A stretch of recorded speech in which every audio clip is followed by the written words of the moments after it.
Imagine hiding a pregnancy from the man who stole your company, then accidentally hugging the one billionaire who can burn his empire down. Tonight, meet Elena Matthews, 7 months along, one eviction notice from ruin, and a viral photo with the world's most reclusive tech legend. What starts as a desperate cover becomes a war. A stolen health app exposed line by line, a fiancé who isn't a fiancé, she's FBI, an arson fire at midnight, and a courtroom tackle that rewrites who family really is. When a deepfake tries to erase her truth, 12 women step into the light, and a live stream turns a predator's legacy into dust. Who owns the code? Who owns the narrative? And how do you protect a newborn when the villain wants custody of a child he sees as an heir, not a human? Stay with me to the end for the hospital miracle, the legal checkmate, and the one quiet confession that turns a fake boyfriend into home. If this has you hooked, tap like to boost the story, drop your boldest prediction in the comments, share it with a friend who loves twisty justice, and hit subscribe so you don't miss the reveal and the fallout. Elena Matthews stood in the doorway of her Brooklyn apartment, staring at the yellow paper taped to her door. 7 months pregnant, teaching coding at a community college after losing everything in her divorce. And now this. The eviction notice trembled in her hands as she read the new building owner's name. Adrian Matthews Holdings, LLC. Her ex-husband had bought her building. 30 days, she whispered to her belly, feeling the baby kick in response. We have 30 days to find somewhere else to live. The cruelty was so perfectly Adrian. Not content with taking her startup, her savings, her dignity, now he wanted to control where she lived. Elena forced herself to breathe slowly, the way her doctor recommended to keep her blood pressure down. Stress wasn't good for the baby, but stress was all she had these days. Her phone buzzed with a reminder that made her stomach drop further. Hamilton Pharmaceutical Annual Gala, 7 p.m. mandatory attendance.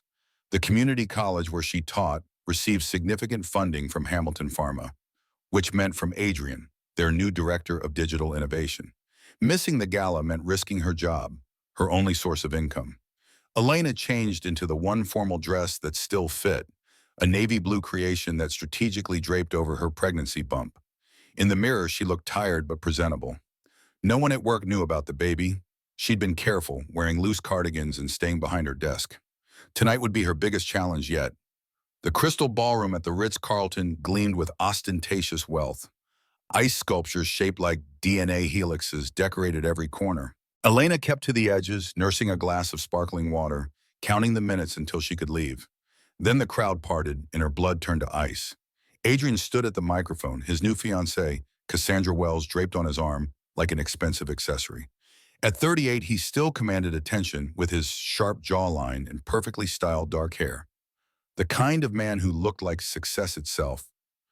Ladies and gentlemen, Adrian announced, his voice carrying that familiar, arrogant cadence, I'm thrilled to announce 2 celebrations tonight. First, my engagement to the beautiful Cassandra Wells. Polite applause rippled through the crowd. Elena's hands instinctively moved to shield her belly. And second, Adrian continued, his smile widening, the launch of Hamilton Pharma's revolutionary health app, MedConnect, which will transform how patients manage their prescriptions and wellness data. The presentation screen lit up behind him, and Elena's knees nearly buckled. The interface, the code structure, even the color scheme. It was her app, the one she'd spent 3 years developing before their marriage imploded. He'd stolen it piece by piece and now claimed it as his own. Adrian's eyes swept the crowd and locked onto hers. His smile sharpened into something predatory. He whispered something to Cassandra, who looked in Elena's direction and laughed, a tinkling sound that carried across the room. They started walking toward her. Elena's heart hammered against her ribs. She couldn't let him see. If Adrian discovered the pregnancy, he'd either deny the child was his or worse, claim it for his legacy. Either way, she'd lose everything that mattered. In her peripheral vision, she noticed a tall man standing alone by the terrace doors, facing away from the crowd. Dark hair, broad shoulders in an expensive suit, completely still like he was trying to disappear into the wallpaper. Without thinking, driven by pure survival instinct, Elena walked straight to him. "Darling," she said loudly, wrapping her arms around him from behind, pressing her body against his back to hide her bump. "There you are. I've been looking everywhere for you." The stranger went rigid. For a terrifying moment, Elena thought he might push her away. Then his hand covered hers, gentle but firm. "I needed some air," he said, his voice deep with an unusual cadence, slightly monotone. "Too many people." Elena risked a glance back. Adrian had stopped mid-stride, his face contorting with confusion and something else. Rage. Cassandra tugged at his arm, whispering urgently. "Play along," Elena whispered desperately to the stranger. "Please, just for a few minutes." The man turned slowly, and Elena got her first look at Gabriel Sterling's face. Sharp cheekbones, gray eyes that seemed to process everything like a computer. An expression of mild discomfort that suggested he'd rather be anywhere else. She recognized him vaguely. Tech billionaire, famously reclusive, occasionally photographed at events looking deeply uncomfortable. "Elena," Adrian's voice cut through her thoughts. He'd approached despite Cassandra's attempts to redirect him. What an unexpected surprise. Gabriel's arm moved around Elena's waist, his touch careful, clinical almost. "Adrian Matthews," he said, not a question but a statement. Director of Digital Innovation. Previously sued 3 startups for alleged intellectual property theft. Interesting strategy. Adrian's jaw clenched. "Have we met?" "No," Gabriel replied simply. "I just make it a point to know who profits from other people's work." The tension crackled between them. Cassandra laughed nervously, trying to diffuse the situation. "Adrian, darling, the investors are waiting for you." "In a moment," Adrian said. Ada said, his eyes never leaving Elena's face. "Elena and I have history, don't we, dear?" "Ancient history," Elena managed, grateful for Gabriel's steady presence beside her. "Congratulations on your engagement and your new app." Adrian's smile turned cruel. "Yes, MedConnect is revolutionary.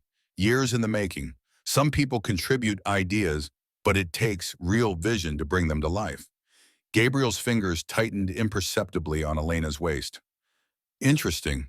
The code structure looks remarkably similar to Elena's senior project from MIT, the one that won the Turing Award. What was it called?" He paused, his tone completely flat. "Health Bridge, I believe." Elena stared at him in shock. How did he know about that? Adrian's face flushed. Coincidences happen in tech.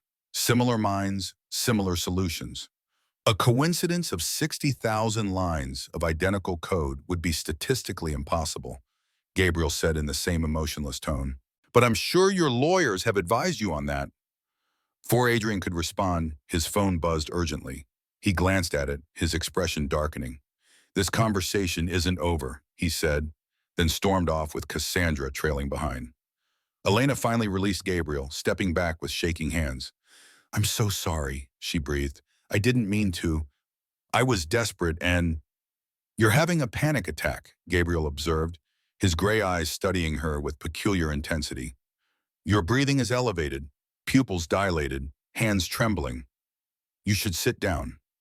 He guided her to a chair on the terrace, then stood at a careful distance, his posture stiff. Elena realized he was deeply uncomfortable with the physical contact they'd just shared. "Thank you," she said once her breathing steadied. "I don't usually assault strangers at parties." "That wasn't assault, it was a defensive maneuver," Gabriel corrected. Adrian Matthews was approaching with hostile intent. "You recognized a threat and responded, though hugging a stranger is an unusual tactical choice." Despite everything, Elena almost laughed. "It worked, didn't it?" Temporarily, Gabriel pulled out his phone, frowning at the screen. Although it's created an unexpected complication. He showed her his screen. Her heart sank. Multiple social media posts, all variations of the same photo. Her embracing Gabriel, his arm around her waist, both of them looking intimately connected. The headlines were already spinning out of control. Tech's most eligible bachelor finally taken, and mystery woman captures Gabriel Sterling's heart. "Oh God," Elena breathed. "I'm so sorry. I've dragged you into my mess." Gabriel studied the screen with the same detached interest he might show a code problem. "It's not ideal. I don't like attention. But Adrian Matthews is more problematic. He's stolen from 12 female founders that I know of. Your case makes 13. Elena's head snapped up. "What? How do you know?" Pattern recognition is a specialty of mine, Gabriel said. Also, I've been tracking him since he destroyed my mentor's company 5 years ago. Richard Hayes, brilliant programmer. Adrian stole his compression algorithm, claimed it as his own. Richard fought back, lost everything, killed himself last spring. The words were delivered without emotion, but Elena saw something flicker in those gray eyes. Pain, carefully controlled. "I'm sorry," she said softly. Gabriel nodded curtly. Adrian Matthews destroys people systematically. You're pregnant with his child, which complicates your situation significantly. Elena's hand flew to her bump. "How did you—" "The way you positioned yourself when you hugged me, the specific angle to hide your abdomen, the loose dress designed to obscure. I notice patterns," he said simply. "He doesn't know?" "No, and he can't. He'll either deny it's his or try to take the baby. Either way." Her voice cracked. Gabriel was quiet for a moment, processing. Then he pulled out his phone again. "My car's outside.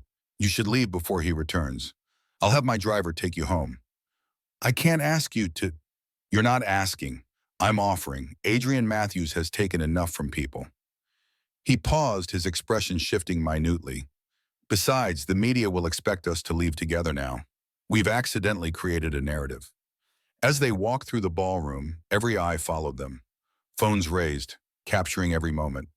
Elena felt like prey being stalked, but Gabriel moved with purpose, his presence somehow creating a buffer around them. In the car, Elena finally allowed herself to cry, silent tears of exhaustion, fear, and strange relief. Gabriel sat at the far end of the seat, maintaining careful distance, but his presence was oddly comforting. "You knew my code," she said finally. "How?" "I studied it when you won the Turing Award. There's elegant architecture, very efficient. I've actually implemented some of your compression techniques in my own systems." He paused. "I should have paid you licensing fees. I'll have my accounting department calculate what I owe." The absurdity of it, this billionaire casually offering to pay her for code techniques while she was being evicted, made Elena laugh through her tears. "What?" Gabriel asked, seeming genuinely puzzled.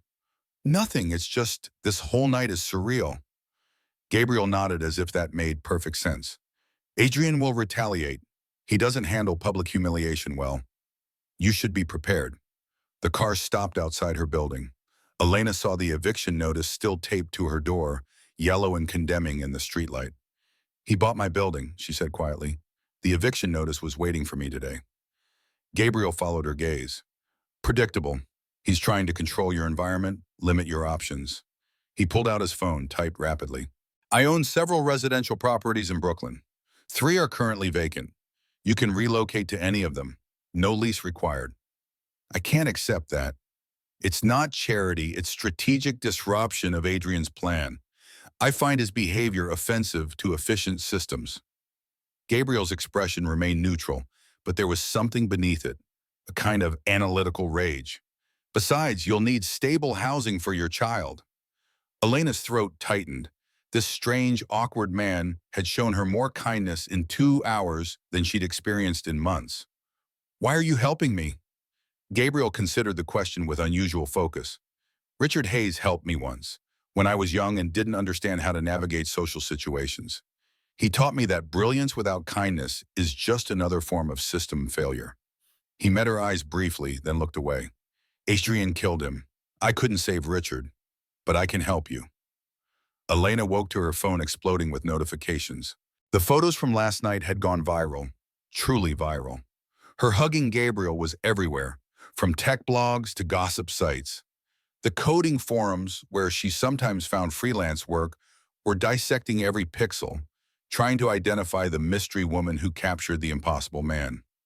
She sat up in bed, her back aching, the baby performing what felt like gymnastics against her ribs.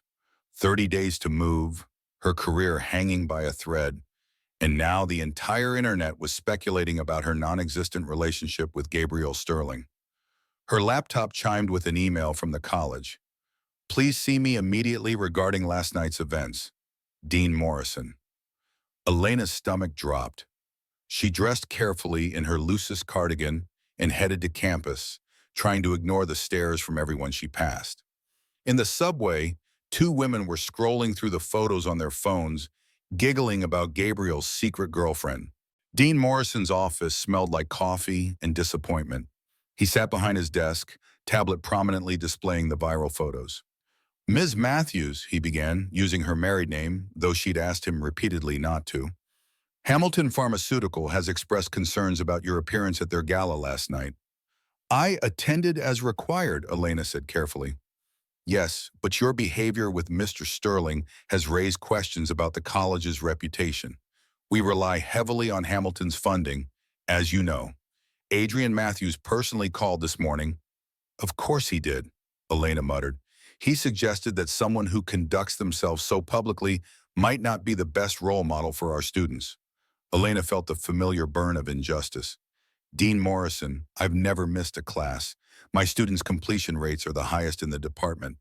My personal life became our concern when you made a spectacle at our largest donors event. He slid a paper across the desk. I'm not terminating you, but consider this a formal warning. Any further incidents that compromise our relationship with Hamilton and will need to reevaluate your position. Elena left the meeting feeling hollowed out. Adrian's reach extended everywhere, poisoning every space she tried to exist in. She taught her morning class on autopilot. The students mercifully focused on their code rather than their infamous instructor. During lunch break, she decided to go home and work on job applications. She needed backup plans, multiple escape routes. But when she reached her apartment door, she found it ajar, the lock broken. Fear flooded her system. Elena pushed the door open slowly, her phone already dialing 911, then stopped. Her apartment was destroyed. Not ransacked, methodically destroyed. Her furniture was slashed, belongings scattered and broken. Her art supplies, the only remnant of her pre-Adrian life, were smashed and paint smeared across the walls. And her laptop, her lifeline, containing all her code, her evidence of Adrian's theft, was in pieces on the kitchen floor, the hard drive removed. On the wall, spray painted in red, thief. Elena's legs gave out. She sank to the floor, phone falling from numb fingers. Everything she'd worked to rebuild, every piece of evidence she'd carefully saved, gone. Elena, a voice from the doorway. She looked up to find David Mitchell, her former business partner, standing there with what looked like genuine shock. Christ, what happened? David? She hadn't seen him since the divorce proceedings when he'd testified that she'd been an unstable presence in their startup. What are you doing here? I came to... He stopped, taking in the destruction. We need to get you out of here. This isn't safe. Did Adrian send you? Her voice was hollow. David's face twisted. No. I mean, not for this. Elena, He helped her to her feet. Look, I know I screwed you over. What I did during the divorce was wrong. But this? He gestured at the destruction. This is insane, even for Adrian. Elena pulled away from him. You helped him steal everything. My company, my reputation. I know, and I'm sorry. But right now, you need to wait vindictive. Adrian's lost it since last night. The whole Gabriel Sterling thing has him spiraling. He called me at 3 a.m. ranting about destroying you completely. So you came to what? Warn me? Clear your conscience? David pulled out his phone, showing her a text thread with Adrian. The messages were increasingly unhinged, talking about teaching Elena her place and making sure she never codes again. He's beyond reason, David said. And if he finds out you're pregnant? Elena's hand flew to her belly. How do you? I'm not blind, Elena. Neither is Adrian. If he'd stop raging long enough to actually look at you. David glanced around nervously. You need protection, real protection, not just changing apartments. Elena's phone buzzed. Gabriel's name appeared on the screen. Security cameras at your building were disabled remotely at 10:47 a.m. Gabriel's voice was calm but clipped. Are you safe? My apartment was someone broke in, destroyed everything. I'm 3 minutes away. Don't touch anything. Don't let anyone else in. David heard the exchange. Sterling, you're actually with him? It's complicated. Everything with you always was. David's expression softened. For what it's worth, the code Adrian stole? I kept copies of the original documentation. Emails, timestamps. Version histories. I thought maybe someday I'd grow enough spine to do the right thing. Elena stared at him. You have proof? Hidden in about 12 different places. Adrian doesn't know. He pulled a flash drive from his pocket. This is one copy. Consider it a very late apology. Before Elena could respond, Gabriel appeared in the doorway, taking in the scene with those analytical eyes. His gaze lingered on David, categorizing, threat assessing.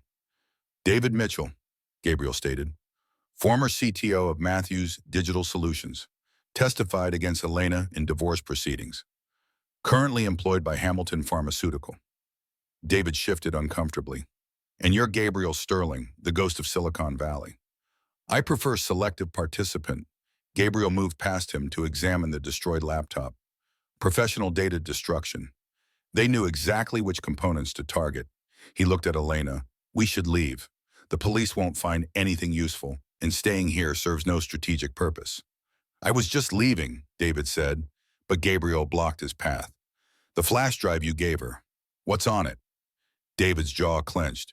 Proof that Adrian stole Elena's code. Everything. Gabriel studied him with that unsettling intensity. Why now? Guilt is insufficient motivation for someone who stayed silent this long. Because Adrian's going to destroy her completely. And the baby... David stopped. I have kids of my own now, 2 daughters. I think about them growing up in a world where men like Adrian can just take whatever they want from brilliant women like Elena. I helped create that world. Maybe I can help tear it down a little. Gabriel processed this, then nodded once. Send copies to this email. He handed David a card. Multiple formats. Include any correspondence about the other women Adrian's targeted. Other women? 12 that I've documented. Elena makes 13. David paled. Jesus, I knew about 3, maybe 4. I didn't realize. He took the card. I'll send everything tonight. After David left, Gabriel stood in the center of Elena's destroyed apartment, cataloging details with mechanical precision. Elena sank onto the slashed couch, exhaustion overwhelming her. This escalation is significant, Gabriel said. He's moving from financial manipulation to physical intimidation. You can't stay in Brooklyn. I can't just leave. My job, my doctors. Your job is already compromised. Dean Morrison will terminate you within 2 weeks. Adrian will ensure it. As for medical care, I have a house in Connecticut. Full staff, including a nurse. Private, secure, with excellent hospital access. Elena looked at him. This strange man who spoke like a computer, but had shown up within minutes when she needed help. Why Connecticut? It's where I live. Security is easier to manage there. Also, I don't like having conversations in destroyed apartments. The chaos is distracting. Despite everything, Elena found herself almost smiling. You're not very good at this, are you? The whole comforting thing? No, Gabriel admitted. I'm terrible at it, but I'm excellent at solving problems. And you, Elena Matthews, have problems that require solving. She looked around her ruined life, her hand pressed protective against her belly. What if Adrian finds out about the baby? Then we ensure he's in no position to do anything about it. Gabriel's voice carried an edge she hadn't heard before. He took Richard from me. He won't take anything from you. The drive to Connecticut took 2 hours, though it felt like crossing into another world. Elena dozed fitfully in the backseat of Gabriel's car, her body finally succumbing to the exhaustion of stress and pregnancy.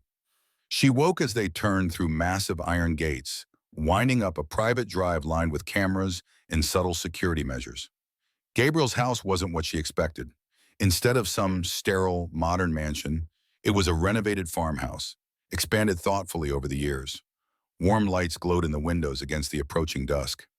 You seem surprised, Gabriel observed, helping her from the car with careful, minimal contact. I expected something more. Cold, geometric? People usually do. He led her inside. I like organic architecture, predictable systems with natural variations. It's soothing. The interior was a fascinating mix of high-tech and homey.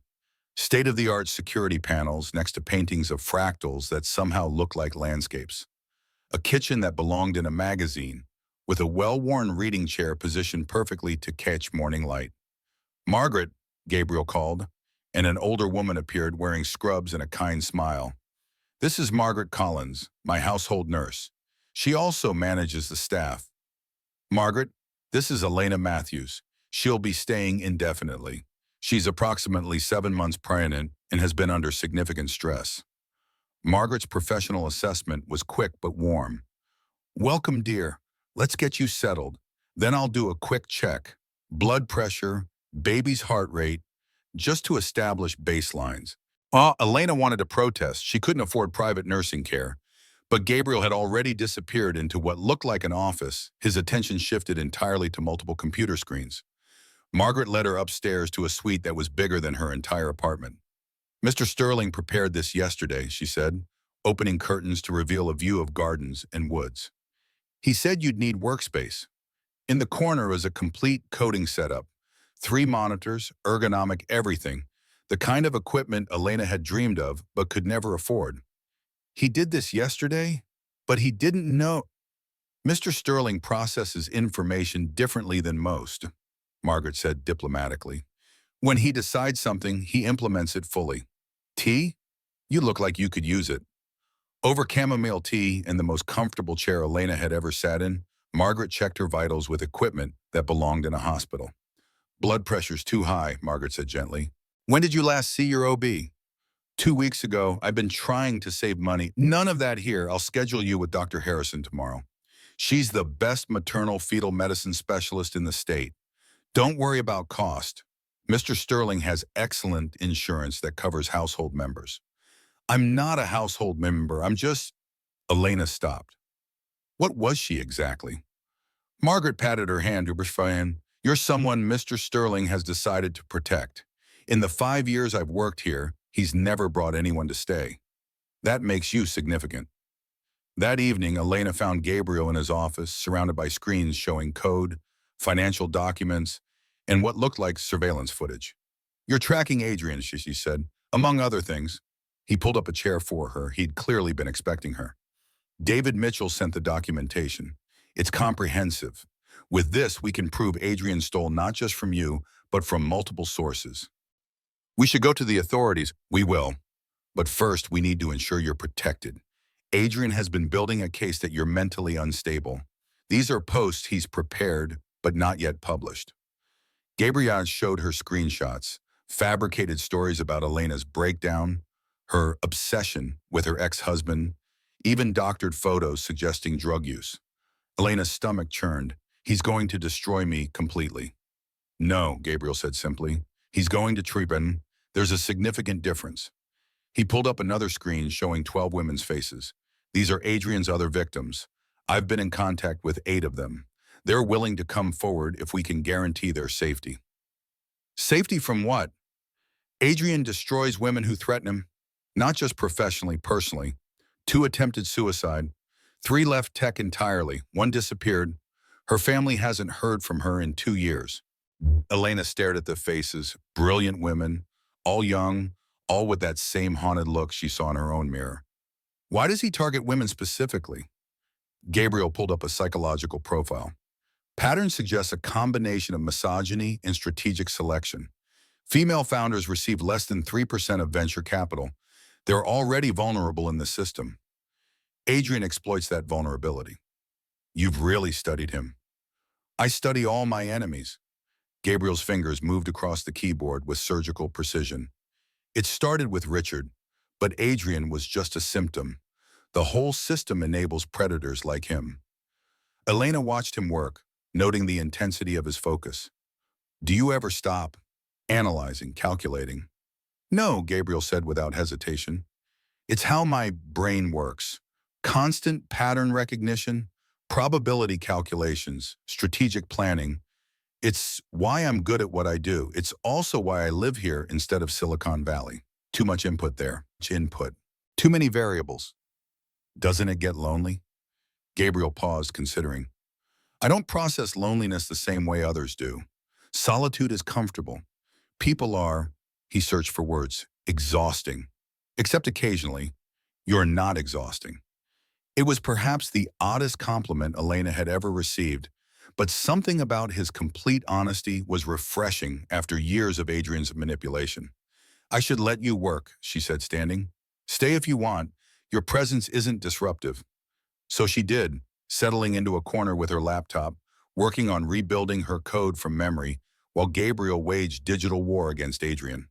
The comfortable silence was broken only by typing and the occasional question about syntax or structure. Around midnight, Margaret appeared with soup and protective scolding. Both of you need rest. Mr. Sterling, you have that investor call at 7. Ms. Matthews, you have a doctor's appointment at 9. Gabriel saved his work with obvious reluctance. As they walked upstairs, he paused at Elena's door. Adrian will escalate when he can't find you, he said. Are you prepared for that? I don't have a choice. There's always a choice. You could negotiate with him. Give him what he wants. Elena's hand went to her belly. Never. Gabriel nodded, apparently satisfied with this answer. Then we proceed with complete destruction of his reputation and resources. Good night, Elena.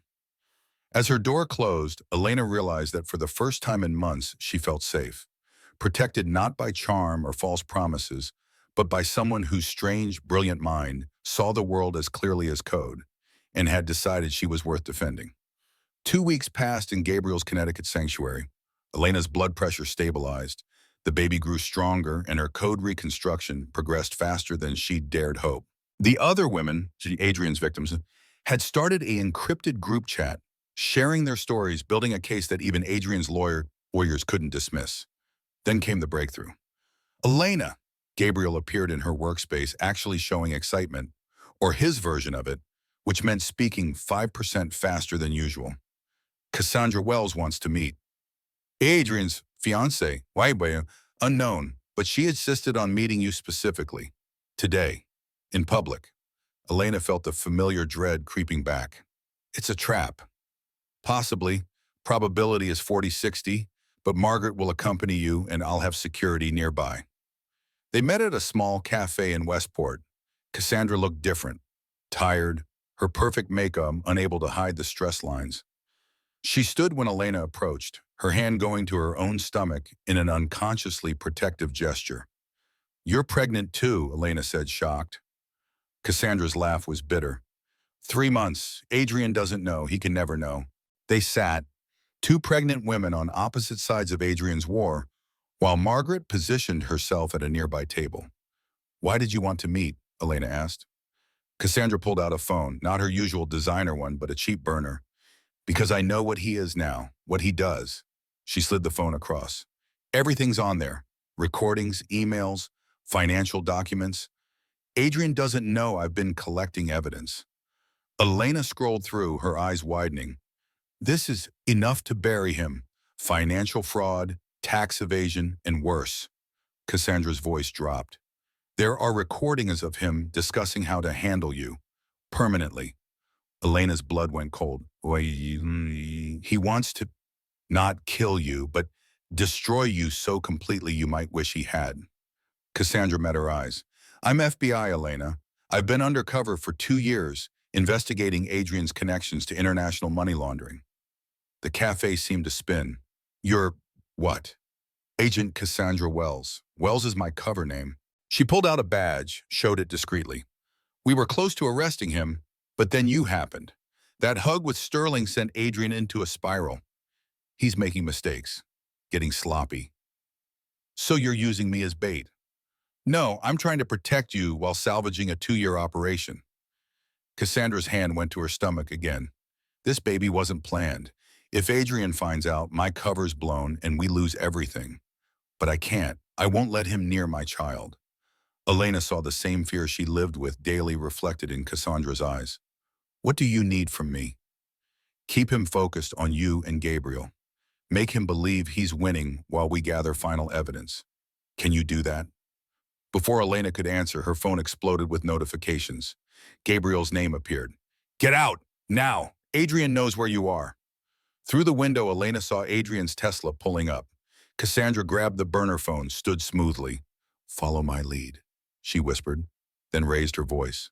You stay away from my fiancé, you desperate little... Adrian burst through the door, taking in the scene. Cassandra, what's going on? I was telling your ex to keep her distance, Cassandra said, seamlessly shifting into the role of jealous fiancé. Those photos with Sterling? Pathetic attempt to make you jealous.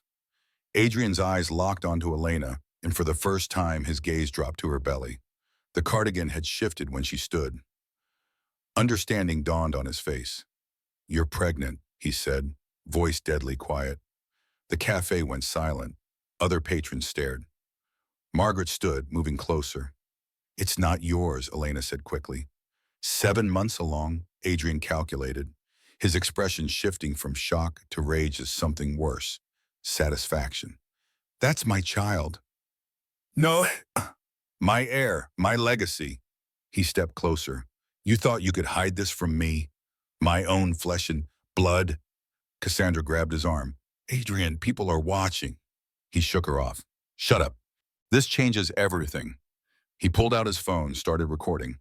"Let the record show Elena Matthews has been hiding my child. 7 months pregnant, clearly unstable, living with another man." "Stop," Elena said, but Adrian kept recording. "Judge Morrison will love this. Mother deliberately concealing pregnancy from father, exposing unborn child distress, shacking up with..." Gabriel appeared in the doorway, silent, imposing, his presence changing the entire dynamic. "Ms. Matthews' ride is here," he said calmly. "We should leave." Adrian turned on him. "Sterling, of course, playing house with my wife, my child." "Ex-wife," Gabriel corrected, "and legal paternity hasn't been established." "It will be. I'll have court orders by morning, custody arrangements, supervised visits until the birth, then full custody transfer based on Elena's obvious instability." "Based on what evidence?" Gabriel asked, genuinely curious. "She's homeless, jobless, clinging to random billionaires at parties.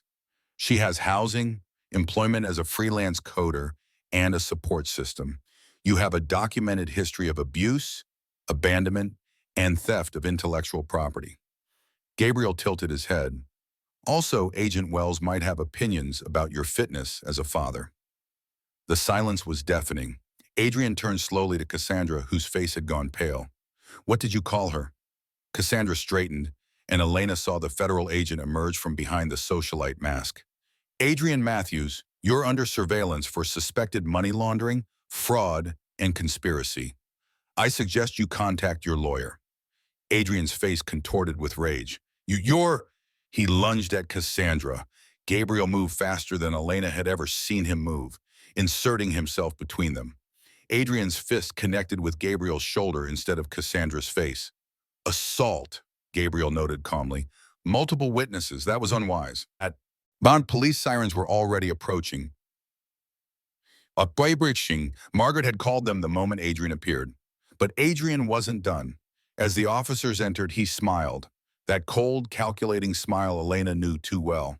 "I want a paternity test," he announced loudly, "and a psychiatric evaluation for Elena. She's clearly delusional, endangering my child." Even as they cuffed him for assault, Adrian kept talking, performing for the phones now recording everything.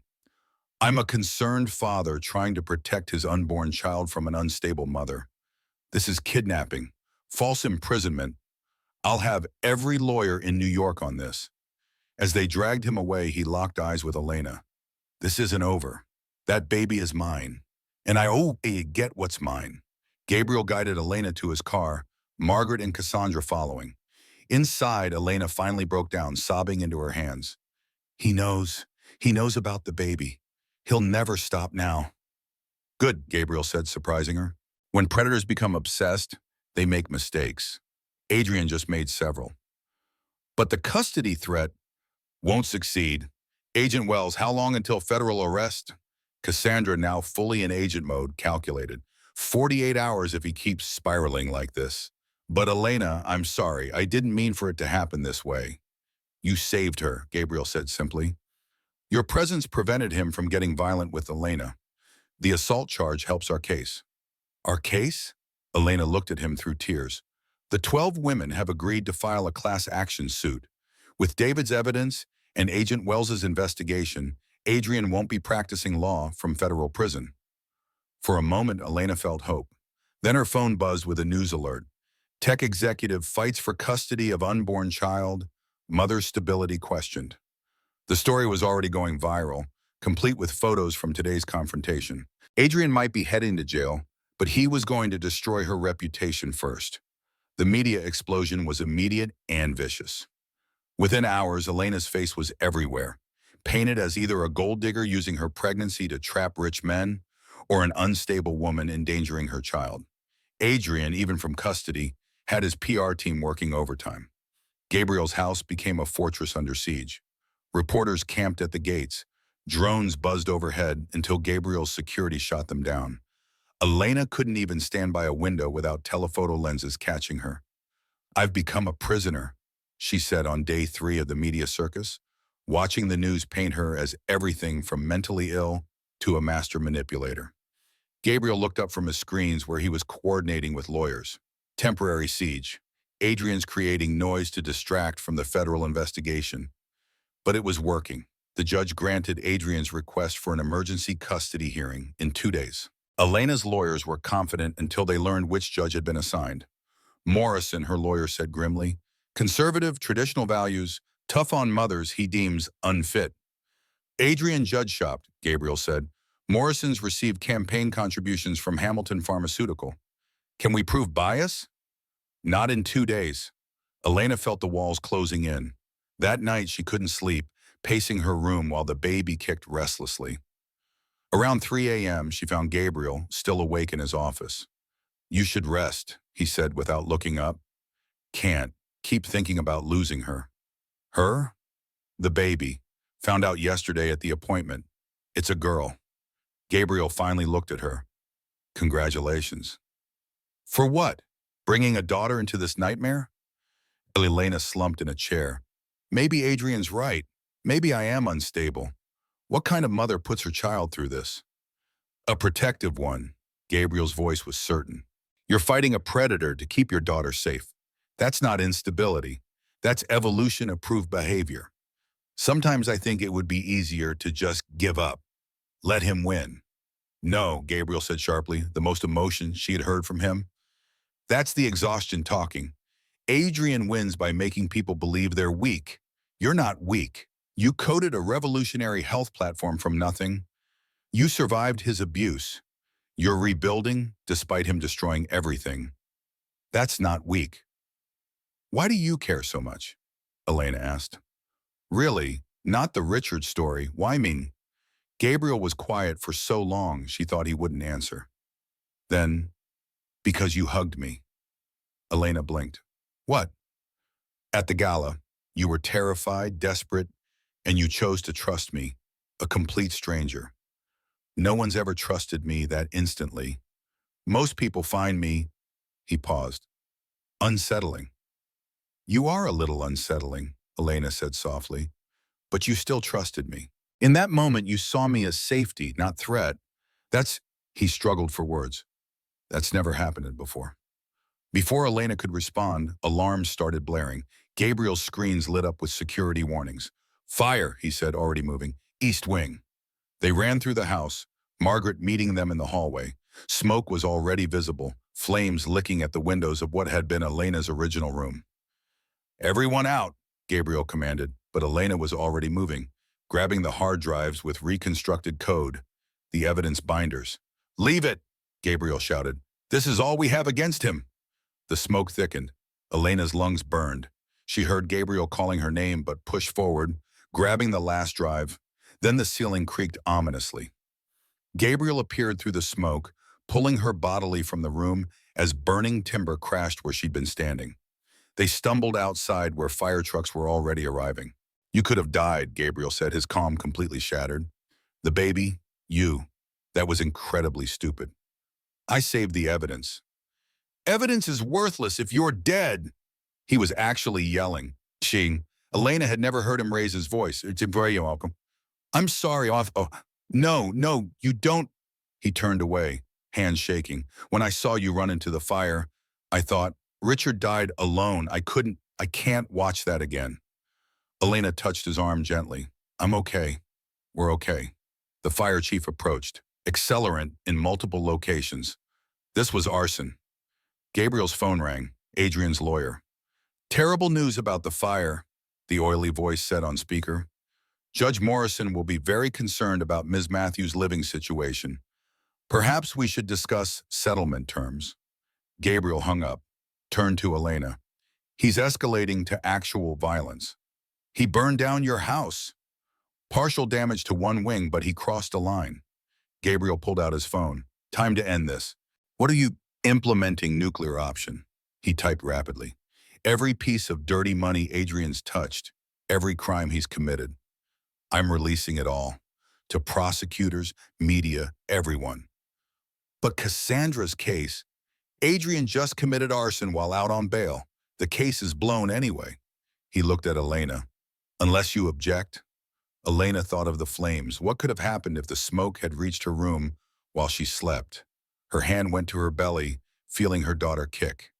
End him, she said. The emergency custody hearing arrived with Elena running on pure adrenaline.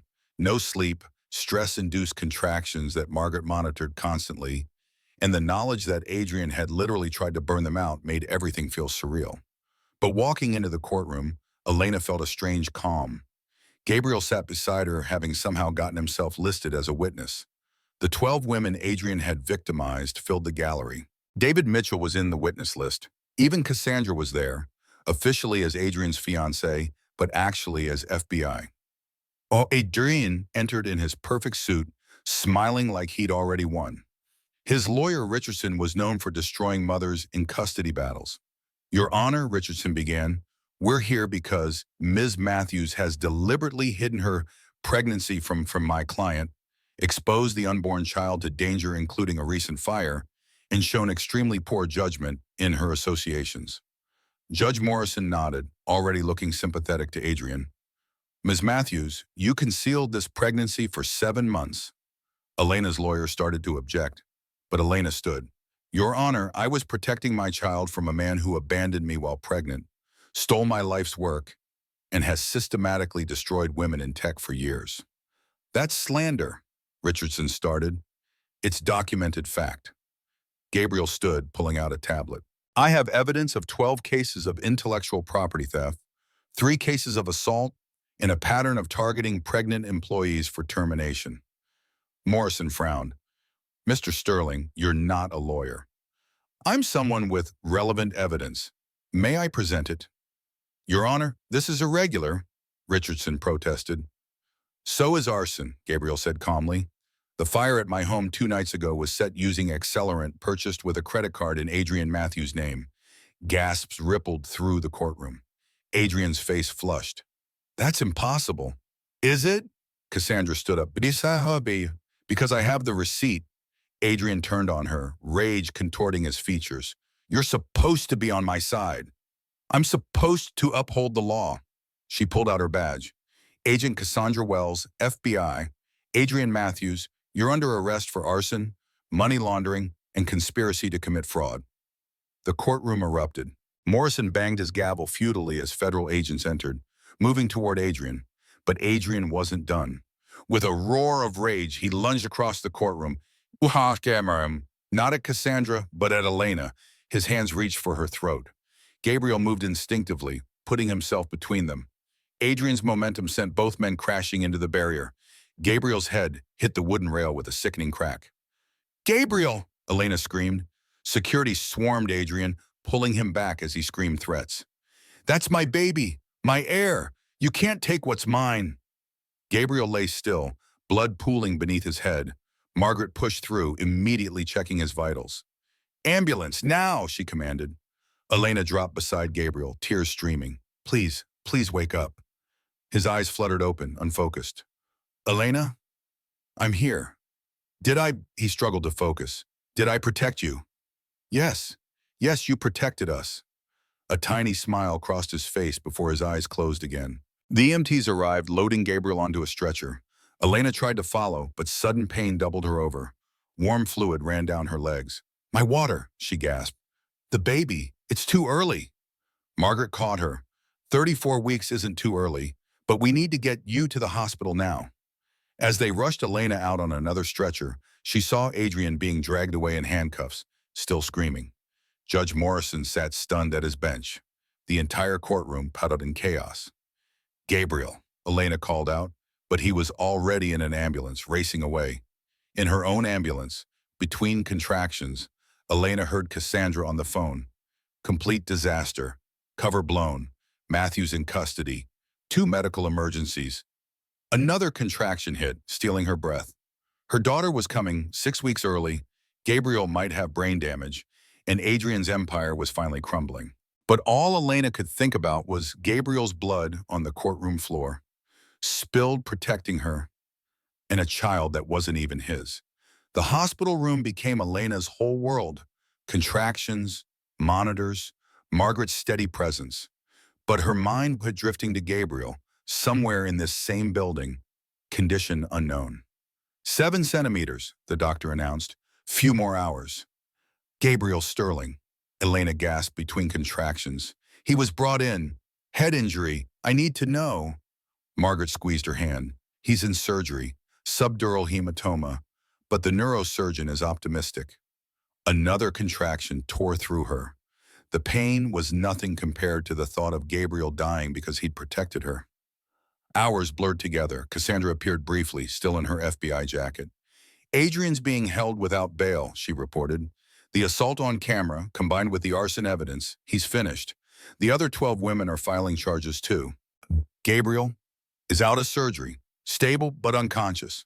Elena wanted to scream, at the unfairness, at the pain, at everything. Instead, another contraction hit, and the doctor announced it was time to push. Her daughter arrived at 3:47 a.m., screaming and perfect, despite being 6 weeks early. 5 pounds, 2 ounces of pure fierce life. She's small but strong, the doctor said, placing the baby on Elena's chest.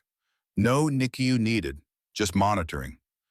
Elena stared at the tiny face, the wisps of dark hair, the impossibly small fingers that gripped hers with surprising strength. Hello, little one, she whispered. You're safe now. Margaret had tears in her eyes. She's beautiful. Have you chosen a name? Elena hadn't. She'd been so focused on survival, she hadn't thought about names. But looking at her daughter, one came immediately. Grace, she said. Grace Sterling Matthews. Margaret blinked. Sterling? He earned it, Elena said simply. He bled for her.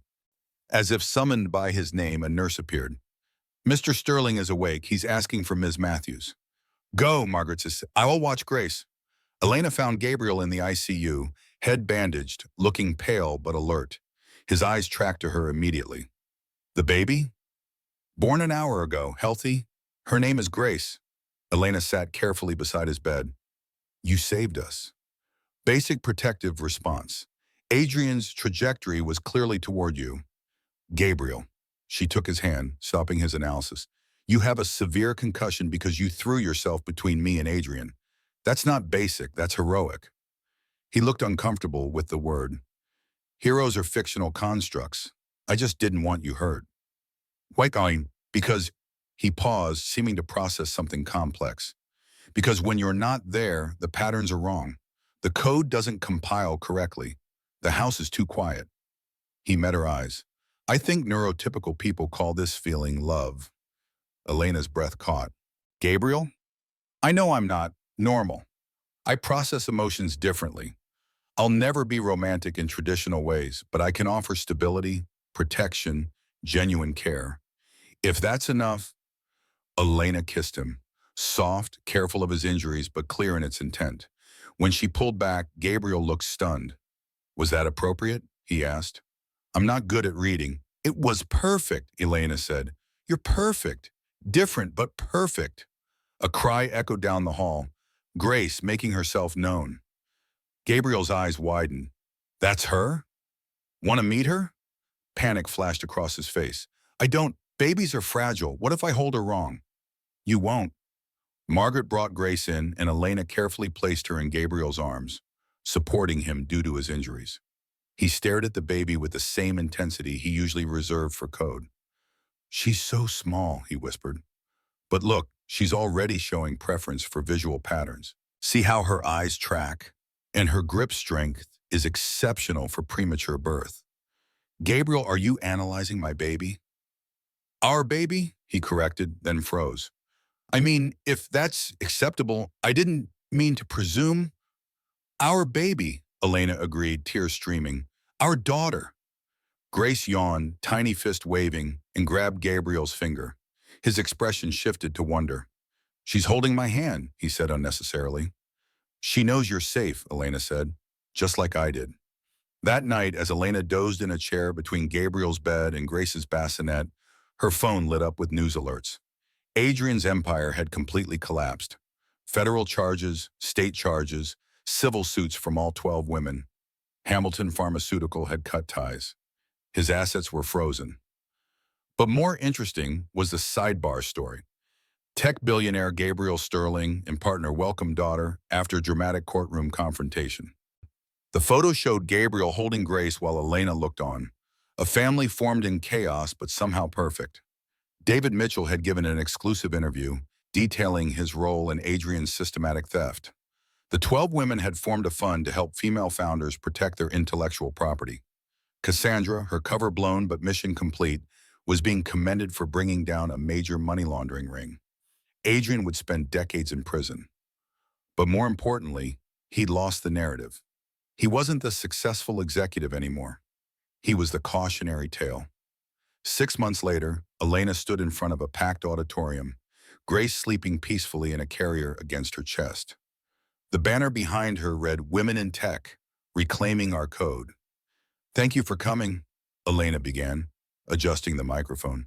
"6 months ago, I was homeless, pregnant, and watching my ex-husband claim my life's work as his own. Today, I'm here to launch the Sterling Matthews Foundation for Female Founders." Applause filled the room.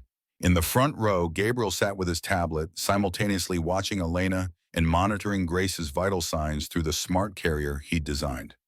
This foundation, funded by the settlement from our class action suit, will provide legal protection, code authentication, and safe housing for women facing intellectual property theft and workplace abuse. She talked about the 12 women who'd come forward, about David's redemption through testimony, about Cassandra who'd risked everything to bring Adrian down. But mostly she talked about hope. "We survived because we stopped at fighting alone. We found strength in each other, in unexpected allies, in refusing to be silenced." As she spoke, Grace stirred, making tiny sounds. Elena adjusted the carrier, continuing without pause. Motherhood and mission intertwined. Afterwards, at the reception, she found Gabriel in a corner, looking overwhelmed by the crowd but determined to stay. "Too many people?" she asked. "Acceptable discomfort for important cause," he replied, then looked at Grace. "She needs feeding in approximately 12 minutes. "How do you—" "Pattern recognition. She always furrows her left eyebrow exactly 13 minutes before hunger cries." Elena laughed. 6 months of living with Gabriel had been an adjustment. Scheduled everything, analyzed patterns, brutal honesty about everything, but also complete dedication, surprising tenderness, and a love that might not look traditional but ran deeper than anything she'd known. "The lawyers called," Gabriel said. "Adrian's attempting appeal from prison." Elena's stomach tightened. Even from federal prison, Adrian cast a shadow. "Probability of success is less than 2%, Gabriel continued. "But he's also filed for paternity rights. He can file. Won't succeed. I've already started adoption proceedings." Gabriel paused. "If that's acceptable, I should have asked first. Gabriel Sterling, are you asking to be Grace's legal father?" "I'm stating intention and seeking consent." He pulled out a ring box, then seemed to realize the implications. "This isn't— I mean it is, but not because of social conventions. Statistical analysis shows married couples have stronger legal standing in adoption cases." Elena stared at the ring, simple, elegant, with an inscription she could barely make out. "Hello World, the first program every coder writes. Are you proposing via statistical analysis?" "No, well yes, partially." Gabriel took a breath, visibly collecting himself. "I'm proposing because when you're not there, nothing functions correctly. Because Grace's laugh creates the same dopamine response in my brain as solving complex algorithms. Because you trusted me when I didn't know I could be trusted." "Yes," Lena said simply. "I haven't finished my prepared statement." "Yes, Gabriel." He slipped the ring on her finger with the same precision he did everything. Then unexpectedly he pulled her into a hug, still awkward with physical affection, but learning. Adrian won't stop, he warned. Prison just means he has more time to plan. Then we'll be ready, Elena said. All of us. Looking around the room, the 12 women chatting and laughing, Margaret bouncing someone else's baby, Cassandra now dating David Mitchell in the plot twist nobody saw coming, organizing legal documents. Elena realized they'd built something Adrian never had, genuine community. His empire had been built on theft and fear. Theirs was built on trust and protection. Grace woke right on Gabriel's predicted schedule, and Elena excused herself to feed her. In the quiet nursing room, she whispered to her daughter about the world they were building. One where brilliant women wouldn't have to fight alone, where different kinds of minds, like Gabriel's, were valued, where love could look like statistical analysis and still be real. Her phone buzzed. A notification from the prison. Adrian had sent a letter. Elena deleted it unread. Some ghosts deserved to stay buried, but that night as she nursed Grace while Gabriel coded beside them, his presence soothing in its constant click of keys, Elena couldn't shake the feeling that Adrian's story wasn't over. He'd lost everything, yes, but wounded predators were the most dangerous. And somewhere in a federal cell, Adrian Matthews was planning his return. 1 year later, the letter arrived that changed everything. Elena was in her new office, the health app finally launched under her own name. Investors lined up after the publicity of Adrian's downfall. Gabriel worked from his desk nearby, their system perfected. Shared space, parallel work, Grace and her playpen between them babbling at her toys. Registered mail, Margaret announced it, looking concerned. Elena signed for it, her blood running cold at the return address. Federal Correctional Institution. Inside, Adrian's handwriting, still perfectly controlled. Did you think prison walls could hold me? My lawyers found interesting discrepancies in Agent Wells's investigation. Entrapment, they're calling it. Case being reviewed. See you soon. Impossible, Gabriel said, reading over her shoulder. But his fingers were already flying across his keyboard, pulling up legal databases. The news broke that afternoon. Adrian Matthews' conviction under federal review for potential FBI misconduct. Cassandra called within minutes. It's bullshit, she said bluntly, but Adrian's lawyers found a technicality. One form I filed incorrectly during undercover work. They're claiming it invalidates the entire investigation. How long until review? 3 weeks. If they overturn the federal conviction, the state charges get complicated. He could be out in months instead of decades. Elena felt the familiar panic rising. Grace, now walking, toddled over and grabbed her leg. Mama, up! She lifted her daughter, drawing strength from the solid weight of her. They'd built so much in the past year. The foundation had helped 40 women recover their stolen code. The health app had 2 million users. She and Gabriel had married in a simple courthouse ceremony that made legal sense and emotional sense in equal measure. We need the others, Elena said. All 12 women. If Adrian gets out, already calling them, Gabriel interrupted, showing a screen with a group video call connecting. The women's faces filled the monitor. CEOs, coders, engineers, all survivors of Adrian's predation. They'd become a force in tech, their collective power growing. We heard, Sarah, the first victim, said grimly. He's not getting away with this. But if the federal case falls apart, then we go public, completely public, every detail, every assault, every theft. This from Jennifer, who'd lost her robotics company to Adrian 5 years ago. We were quiet during the trial to avoid victim blaming, but if he's getting out, we burn him publicly. Gabriel pulled up statistics. Public opinion influences parole boards 73% of the time in high-profile cases. If we control narrative, we control outcome, Elena finished. They planned through the night. A coordinated media blast, interviews with major outlets, a documentary filmmaker who'd been following their story. Adrian might manipulate the legal system, but he couldn't manipulate the truth when 12 women spoke it simultaneously. 3 days before the review hearing, Elena sat for her first national interview. Grace played in the background, visible but protected, a reminder of what they were fighting for. Adrian Matthews stole more than code, Elena told the camera. He stole confidence, safety, futures. But here's what he didn't steal. Our voices, and now we're using them. The interview went viral within hours. #Adrian new trending globally. The other women's stories followed. a tsunami of testimony that no PR firm could counter. But Adrian had one last card. The night before the hearing, a video appeared on every major platform.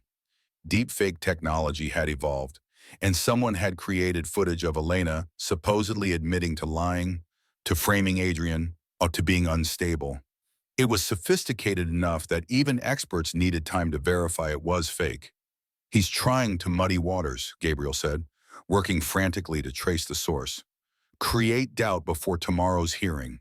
Elena watched the fake version of herself destroying her own credibility and felt rage replace fear. "No," she said, "we end this, now."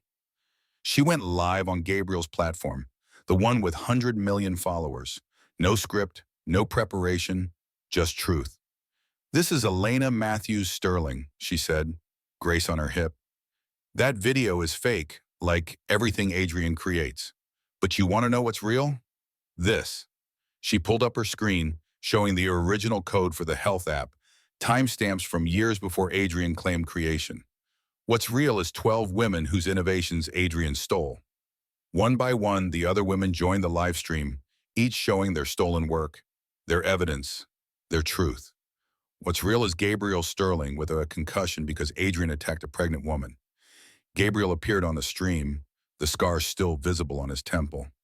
What's real is my daughter, who deserves a world where her code won't be stolen because of her gender. Grace waved at the cameras and provided us some good the camera, babbling hi to the millions watching. The stream hit 10 million viewers, then 20, then 50. But the crescendo came when David Mitchell joined, unauthorized, unplanned. "I helped Adrian steal from Elena," he said simply. "I was a coward, but I kept records of every crime, and I'm done being silent." He shared his screen, emails, recordings, proof of Adrian ordering the deepfake, planning everything from prison. "Adrian Matthews thinks he's untouchable," David continued. "But he's wrong, because he created us, this alliance of people he hurt, and we're done letting him win." The hearing the next day was a formality. The judge, facing overwhelming public scrutiny and new evidence of Adrian's continued criminal activity from prison, denied the appeal. Additional charges were filed for the deepfake, the harassment, the attempted manipulation of justice. Adrian Matthews would never leave prison. As Elena walked out of the courthouse, Grace in Gabriel's arms, surrounded by the 12 women who'd become her sisters in arms, she felt something she hadn't in years: complete freedom. "It's over," she said to Gabriel. "Probability of Adrian causing future harm, 0.3%, Gabriel calculated, then caught her look. "I mean, yes, it's over." Grace reached for Elena, and as she took her daughter, Elena realized the truth. It wasn't over, it was beginning. The real work, the building, the creating without fear. That evening, as she nursed Grace while Gabriel coded beside them, his rhythmic typing a lullaby she'd grown to love, Elena opened her laptop to find thousands of messages. Women sharing their stories, asking for help, finding strength in what they'd built. The Sterling Matthews Foundation website had crashed from traffic. The health app had gained 1 million users in one day. And 12 women who'd once been victims were now running an empire built on truth instead of theft. "You should respond to the interview requests," Gabriel said, showing her his tablet. 60 minutes, BBC, Netflix documentary. "Tomorrow," Elena said, closing the laptop. "Tonight we just be." Gabriel nodded, understanding. He'd learned to read her needs, just as she'd learned to read his. Their love might not look like storybooks, but it was real, built on trust and protection, and the strange magic of that desperate hug at a gala that changed everything. Grace yawned, milk-drunk and content. Gabriel's typing resumed, creating something new, and Elena sat between them, her little family forged in chaos, thinking about the stranger she'd hugged to hide her pregnancy, unaware he'd become her home. Adrian was wrong about one thing above all: Elena hadn't survived without him. She'd thrived. And in a federal prison cell, Adrian Matthews sat alone, his empire dust, his legacy rewritten as cautionary tale, finally understanding that he'd created his own destruction the day he underestimated a pregnant woman's courage and a quiet billionaire's capacity for love.